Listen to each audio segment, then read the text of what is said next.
Well, although voters rejected a statewide rent control ballot initiative last year, California Governor GAVIN NEWSOM recently signed AB 1482 on Tuesday, October 8th, 2019. AB 1482 is set to go into effect next year, January 1st, 2020. Currently, AB 1482 is set to expire in 2030, unless extended by the California legislature. What was the purpose of this legislation? At least one of the purposes of the bill was to address the issue of housing production in the state of California. However, 2019 was also the year that a measure to make zoning requirements for new construction less burdensome was canceled.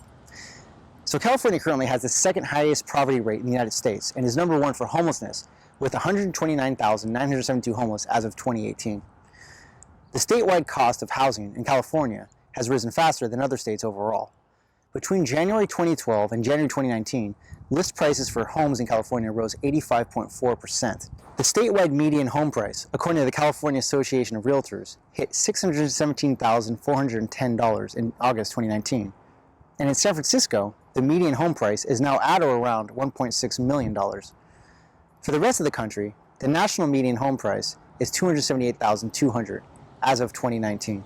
It is estimated that AB 1482 will apply to 8 million of California's 17 million renters, according to the author of AB 1482, Democratic State Assemblyman David Chu. How the new 5% rent cap will work under AB 1482. AB 1482 limits annual rent increases to 5% plus the local cost of inflation. So if you live in a city that is not already subject to local rent control, your rent increase will be limited to 5% plus inflation. So the total can never exceed 10%. So if you currently live in a non-rent controlled jurisdiction like San Diego and you pay $1,550 per month for rent, and the consumer price index in San Diego County is determined to be 3.8%, and your landlord decides to raise your rent 5%, then the new rent increase would be 8.8%, which is permissible because it's below the 10% maximum. I expect to see some landlords begin raising rents by 5% automatically every year in anticipation this increase might be further restricted. However, there's currently no reason to believe the legislature will further restrict rent caps at this time. Nevertheless, in response to some landlords immediately raising the rents in anticipation of the caps taking effect on January 1st, AB 1482 is already retroactive to March 15th, 2019. That's March 15th, 2019, this year. So a landlord whose property is subject to AB 1482 cannot raise rents more than 5% of the amount the landlord was charging her tenant as of March 15th, 2019, again, this year. AB 1482 adds additional protections for tenants.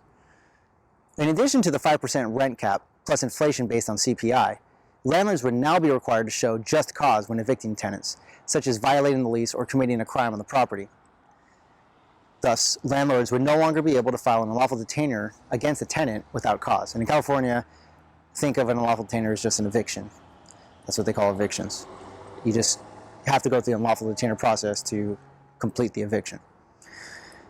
And if a tenant lived at the property for 1 year or longer, landlords must give the tenant an ability to cure the violation. If a landlord wishes to convert the rentals to condos or substantially remodel the property, they would have to pay relocation fees equal to 1 month's rent to the tenant.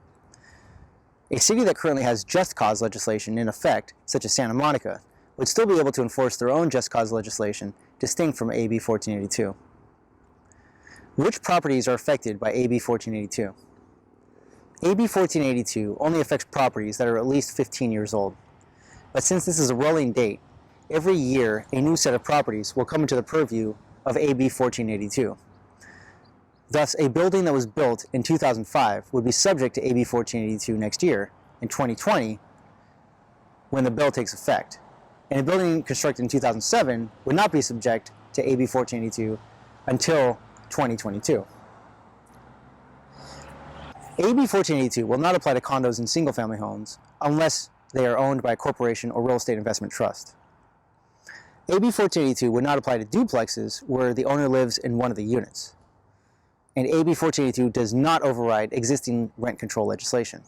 If you live in a home in a jurisdiction that is currently subject to some form of rent control, for example, Oakland, San Francisco, Inglewood, the city of Los Angeles, Beverly Hills, Santa Monica, and many unincorporated towns within Los Angeles County, then the local rent control policies currently in effect there will still prevail.